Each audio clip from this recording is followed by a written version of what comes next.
Sierra, MJ, thank you. I'm here with Tom Cunningham right on Lender Court, and today we're going to dissect and pinpoint exactly where on the court Quinnipiac has thrived and struggled this season. Tom, you ready to go? Let's get right to it. Let's do it.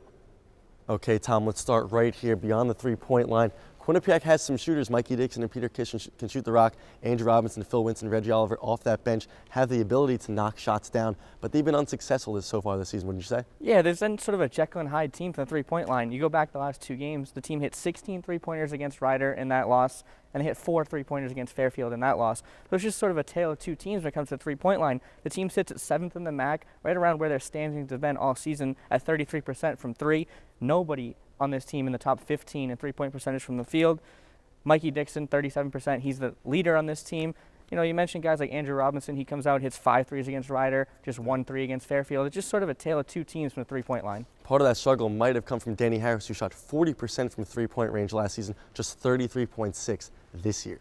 Moving closer to the rim now, Tom, we get to the free throw line, another spot on the court where Quinnipiac has struggled this season. What have you noticed from the charity stripe? Yeah, they're just not hitting their free throws. Late in games, especially when the free throws really count, Quinnipiac just not converting on them, shooting just over 67%, good for 10th in the MAC. That's not going to get it done, especially when this team is trying to fight for a first-round bye or was trying to fight for a first-round bye in the MAC tournament. We can only hit 67% of your free throws. It's not going to get it done. Mikey Dixon, the only player on this team, shooting above 80% at 85. The next closest is Peter Kish, who's right around 75, 76%. The team on average converts on 14 of 23 free throws per game. That's just not going to get it done. A big moment in the Fairfield game Friday night came when Phil Winston was at the free throw line with a chance to make it a three-point game and force Fairfield to hit a three. Instead, he goes 1 for 2 from the line. Fairfield gets a layup to go with 0.1 seconds left. They go on to win in overtime. It just shows how key free throws are, especially late in games.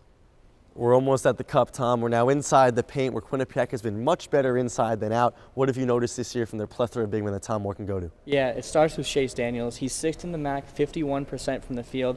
He's averaging just over 12 points per game at 12.7. He's really the force that drives this Quinnipiac offense down low. See guys like Abdoulaye Bundu chipped in last night against Fairfield with 8 points in the first half.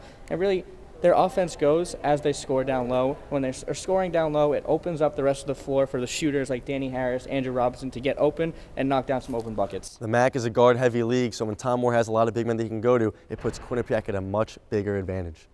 Tom, last one, let's talk rebounding. In the past few years, Quinnipiac has been known nationally for its ability to rebound the basketball, both offensively and defensively.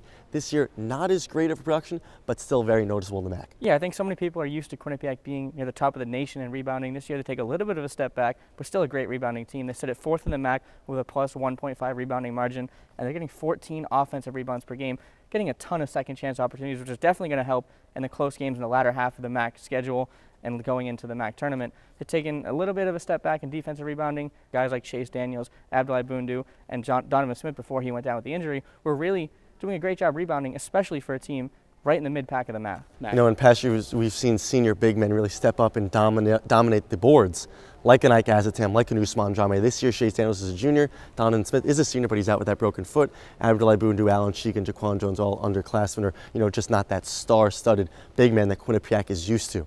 Tom, thank you very much. Sierra, MJ, back to you guys.